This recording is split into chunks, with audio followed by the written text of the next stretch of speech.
Hello everybody, welcome to the Chessbait Drivecast, the one-stop shop for kind of controversial topics and kind of controversial opinions. I don't know if today's topic is going to be controversial, because I don't really pay attention to this community as much, but let's just get on to the video. I'm not going to dilly-dally any more than I usually do. Pokemon has kind of gotten oversaturated, and by that I mean, we're getting way too much Pokemon in the space of very little time, and I'm pretty sure that's kind of contradictory considering that, you know, when I was a kid and growing up, there was always a new Pokemon coming out every, 3 years? Which, that's the issue.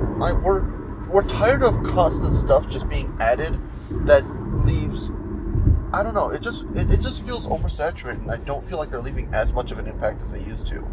Like, you go to the original Kanto, and, you know, there's always these Gen 1ers who say Kanto's the best of all time.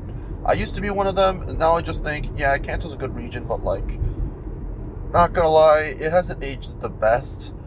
And something that's aged even worse is Johto, because when Johto came out, it was seen as this, you know, novel region. It was, oh, we're getting a new region for the first time? That's pretty pog. That means we get to see new Pokemon, just like that Pokemon intro, Pokemon opening said. It's a whole new way to see. It's a whole new way to whatever, but you're still going to catch them all. You know, it's Johto. It's the second region, and that used to be my favorite because of Heart Gold Soul Silver. Genuinely, for the longest time, I used to be a Gen 2er, which, yikes, looking back at it, no, Gen 2 is not the best at all. It is nowhere close to the best at all. In fact, it might be one of the worst regions now, considering how little that region actually has. Like, I get it has Lugia, it has Ho-Oh, two of some of the most goated Pokemon. But you also have Goldenrod City, one of the most goated cities of all time. And then after that, I just think, rest of it was kind of Like, Bellsprout Tower's pretty cool. Yeah, I don't know, the rest of the game was kind of forgettable, I hate to say. But, after that, what was it? Also, sorry, going back to the Johto thing, on top of that, they didn't even have, like, a new gang that was taking over the city. It was just Team Rocket again. How lazy. I'm kidding. The reason it was Team Rocket was because it connects back to it connects back to Kanto, and it was supposed to be a 2-in-1 kind of deal. And that's the issue with Johto. It leeches off of Kanto so much. It's like Kanto's little brother.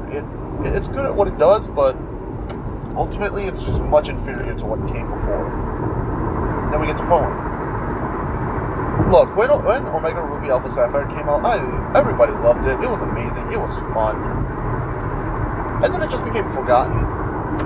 Like, I hate to say it, I'm sorry to say it, but, man, that game did not age well. And by that I mean, like, the game is still great, it's fantastic. You know, if you just ignore all the online reviews about freaking too much water when that was a meme. But, I don't know.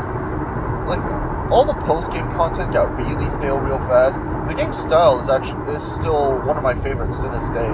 I'm pretty sure it copied the X and Y approach, if I remember correctly, which we desperately needed considering X and Y was a very forgettable region in the grand scheme of things. Let's be real, X and Y did a lot of good things.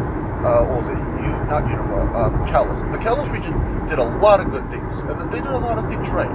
Mega Evolutions was a very interesting addition to the game, along with, Mega Evolutions were a very interesting addition to the game, along with the city design.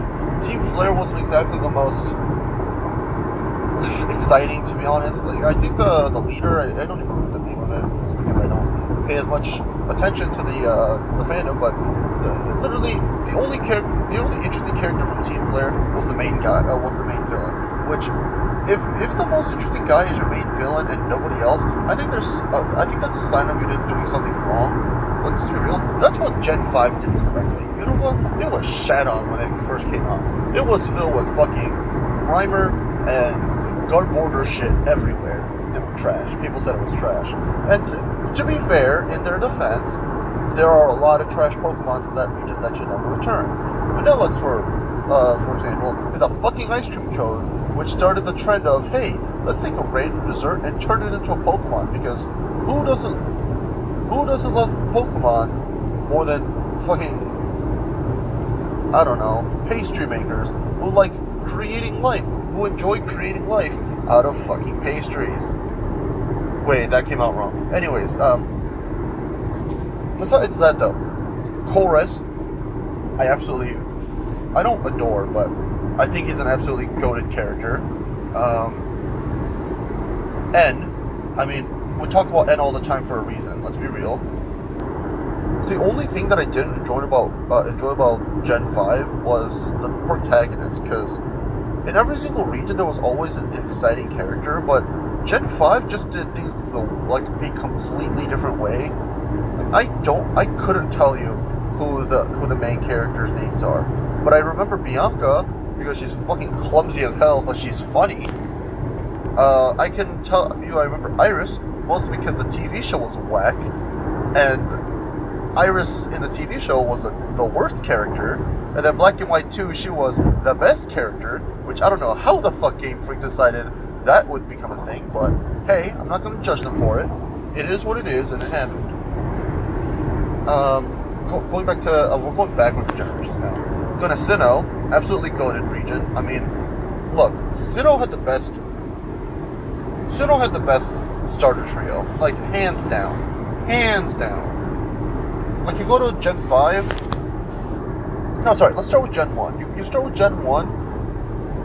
Actually, yeah, Gen 1 was pretty balanced as well. But the main issue with Gen 1 is, ooh, I love Charizard! But Charizard's also really trash early game, so no. And then you get to Gen 2, fucking Chikorita, this fucking lettuce dinosaur trash. Now get that fucking out of here. Then you go to Gen 3, for the most part, pretty balanced. I mean, so you go to Gen 3, pretty balanced as well. You go to Grass, what was it? It was, Trico. Why did I forget the first evolution? It was Trico. Sorry. The Sceptile evolution line. Pretty solid. Not the best in the game, but a competitive play. Ooh, fun. And then you get into the Mudkip line, into the Marshtomp. I'm sorry, what? Fucking Marshtomp, which is water ground? Yes, please. And then you get into Blaziken, which started the trend of fire types also having dual types. Firefighting, pretty solid. It's got pretty solid moves. Move set. It's got pretty solid stats. Probably the weakest out of the three, but still really good in the game. Solid choice. And then what's on top of that? We get then we get into Gen 4. Freaking Torterra, or what is it? Grass ground type. Not the best typing. But, oh my god, the moveset, the fucking tank, the design, fucking turtle on an island, or is that island? Fucking energy turtle from Avatar levels of peak design? Oh, hell yes, please. And then you get into Chimchar. Fucking Sun Wukong over here. Oh, hell yes. Thank you. I mean, also, it helps that, it's one of Ash's best Pokemon of all time, which wasn't even originally his, it was Paul's Pokemon. Oh, hell yes. Oh my god, dude. I'm not even going to start talking about Paul, because he is goated on another level. And then after that, there's... What else is there? I'm trying to think about the Pokemon, and I can't think of it off the top of my head. And then you go into water, you get to freaking Piplup into Empoleon, Water Steel? I'm sorry? I remember when Empoleon was meta for quite a long time. I mean, I'm pretty sure he's still decent, but I don't think it's overused, is he? He's definitely probably like... He's probably like RU. Rarely used? Or regularly used? Oh wait, R might be regular. I don't know, man. I don't pay attention to competitive scenes anymore. I've stopped paying attention to Gen 7. Yeah, Gen 7 with the Alola region, just because I got really tired after they added Z moves. I understood the reason for them, but it was a gimmick that I didn't enjoy. And I knew that Game Freak would instantly revoke that with something else afterwards, only because they revoked Mega Evolutions with Z moves. If Z moves was the first thing, and the only thing, that would have been really fine. I think Z moves was a really fun addition. I think Mega Evolutions were a really good addition, as much as people say they stole from Digimon, and yes, they did. But I don't care, because it looks cool. And let's be real, evolving past a certain point and being able to go back is a thing that not only Digimon does. A lot of games and toys do that. You could say that Power Rangers did the exact same thing, and you wouldn't be wrong. But after that, they have Dynamax, which I think Dynamax actually is the coolest concept out of all of these. The real issue with Dynamax is the fact that, I hate to say it, but it's really lame how you can only use max versions of moves. Like, I get it, Max Guard is pretty cool. Max Press? No, that's not right. I can't remember the moves off the top of my head. All I know is that they're max something, they have 100% accuracy, and they have an insane amount of power, and you can only do Dynamax for a couple of turns. I like that. It really balances out the competitive play. But the issue is, because they try to balance out the competitive play so much, I don't know. I just had a hard time enjoying. Holy shit! I just had a hard time enjoying the rest of the game, to say the least. Because Dynamax was essentially just Mega Evolutions, but stronger for less amount of time, I just got really bored of Pokemon constantly doing new things. When I was a kid looking at X and Y the first time, I kept thinking, oh my god, what Mega Evolution are they going to add next? I can't wait to see what they're going to do. Like, you see, they go back to Omega Ruby Alpha Sapphire, and they added Mega Evolutions to the original trios, because you get each of, get one of those Pokemon in that game. I'm thinking, oh my god, that's amazing. Wait, what's that? Is it that or X and Y? It doesn't matter. The important part is the fact. Oh, what the?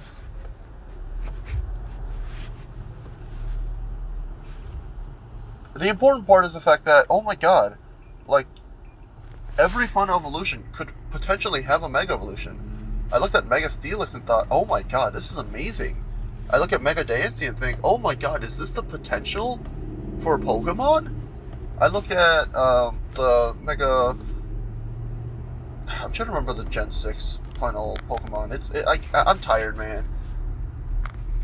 I look at the freaking Mega Beedrill. Oh my god, Beedrill was trash, and Mega Beedrill is still kind of trash, but still kind of fun. I look at Mega Mewtwo and think, oh my god, is this the potential for the future of Pokemon? Oh, sign me up. I couldn't wait to, Mega... Wait, didn't Garchomp have a Mega? I think he did. Mega...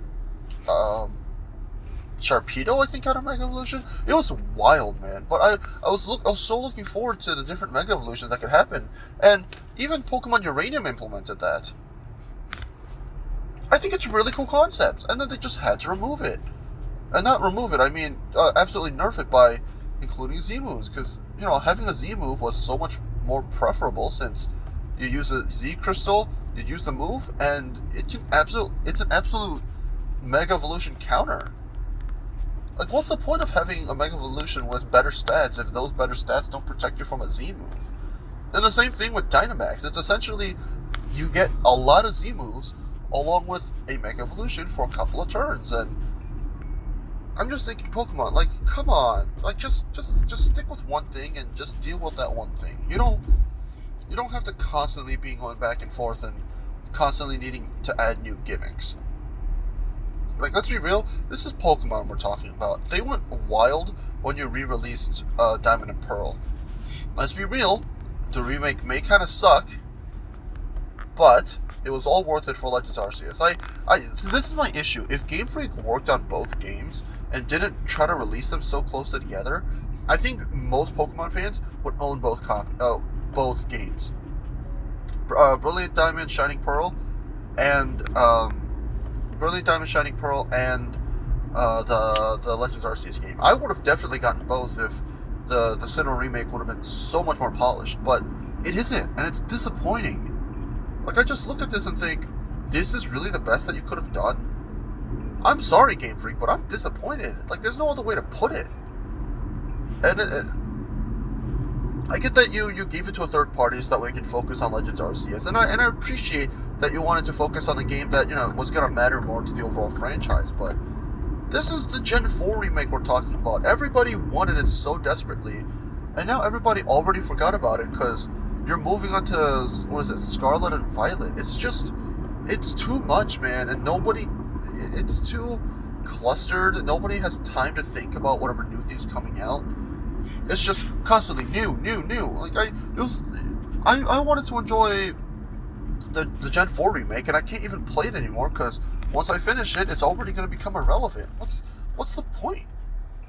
I remember when I was playing Heart Gold Soul Silver before Black and White came out, and I was thinking to myself, wow, like, Game Freak's really taking a long time with these new games. Like, the next one must be really good.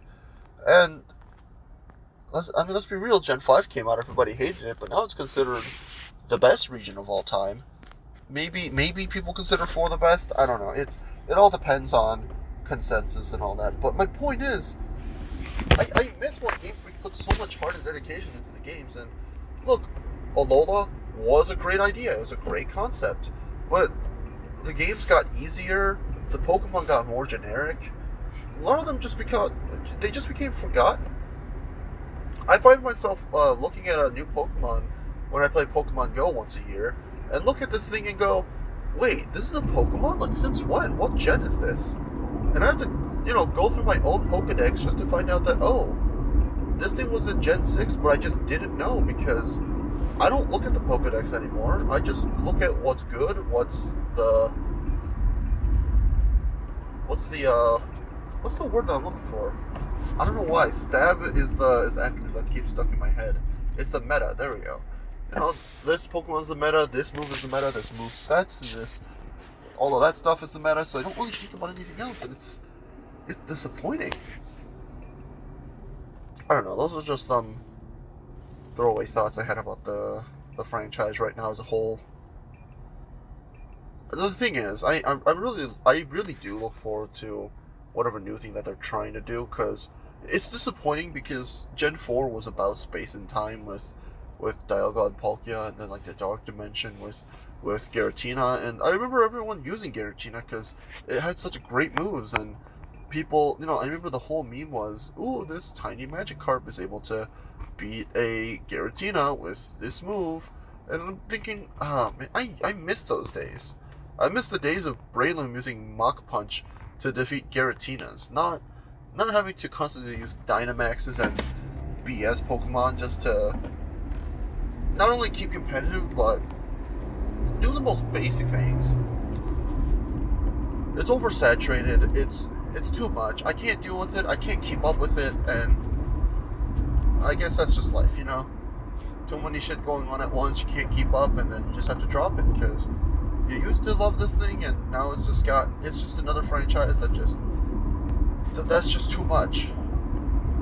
I remember like a year ago, Pikachu for the first time became not the most popular Pokemon in that year. Everybody went crazy about it. I don't know if he's still number 1. He never drops out of top 10, but my point is, there's times when he drops in and out of top 10 just because something's going on, and I just think to myself, wow, like, Pokemon itself really is evolving. It's constantly changing, man. It's crazy. Stuff's happening. People are constantly doing new things. It's crazy, man. Anyways, this has been Cheesebait, Chessbait on the Chessbait Drivecast. Thank you for joining me on this journey. I've actually arrived to work now, so I'm just gonna leave it at that, and I'll see you guys next time. Make sure to smash that like button. I hate that people say that. I have to say it only because if I don't say it, then I'm gonna fall behind, and nobody freaking smashes that like button unless people remind them to do it. But do all that crappy stuff. Subscribe if you want to see more of my incoherent ramblings, and I'll see you guys next time for another Drivecast. Peace.